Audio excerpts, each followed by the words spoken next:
First payment পেয়েছি guys, এখন বান্ধবীদের পার্টিতে যাচ্ছি। আমরা খুবই আগ্রহী আমার বান্ধবী কি খাওয়াচ্ছে ওটা খাওয়ার জন্য, কারণ ওর ফার্স্ট পেমেন্ট ফেসবুক থেকে পেয়েছি। কিন্তু বান্ধবীটা গিফটটা বলে ফুচকা খাওয়াবে, এটা ঠিক না কিন্তু। চলো তাহলে ভিডিওটা প্রথম থেকে শুরু করা যাক।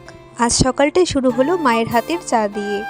যদিও আমি চা খেতে বেশি পছন্দ করি না, তবে মা যদি কোনো সময় বলে খেয়ে নে, তবে আমি আর না করি না, খেয়ে নেই। যাই হোক, চা খেয়ে তারপর আমি স্নান করে নিলাম। আর আমি আজ পুজো দেবো, বাবাকে বলেছিলাম সন্দেশ আনতে, সেটি এনে দিল।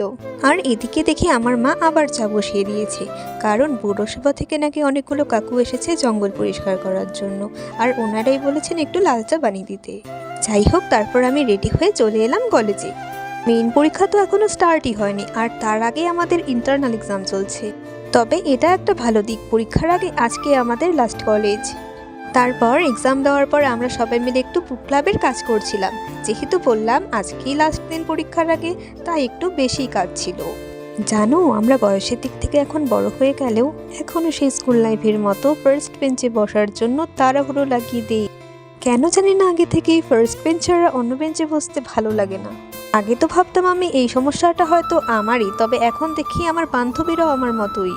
আর এদিকে শুনছি কলেজের সামনে নাকি আমার বান্ধবীর দিদি, জামাইবাবু আর ওর ভাগ্নি দাঁড়িয়ে আছে, তাই আমরা সবাই তাড়াহুড়ো করে চলে গেলাম ওর ভাগ্নিকে দেখার জন্য।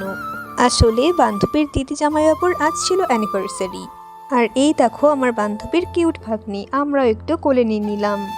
আর হ্যাঁ, তারপরেই আমার বান্ধবীদের দিয়ে দিলাম একটা ছোট্ট পার্টি। বলো তো আমার হাতে এগুলো কি? আসলে আমার মা নিতে বলেছে তো, তাই আমি কয়েকটা নিয়ে নিলাম। প্রথমেই তো শুনে নিলে আমার বান্ধবী আমাকে গিফটটা বলল, তবে হ্যাঁ, ও কিন্তু ভিডিও করে, আর ও যখন পেমেন্ট পাবে তখন আমি রেস্টুরেন্টে গিয়ে খাবো। So by everyone.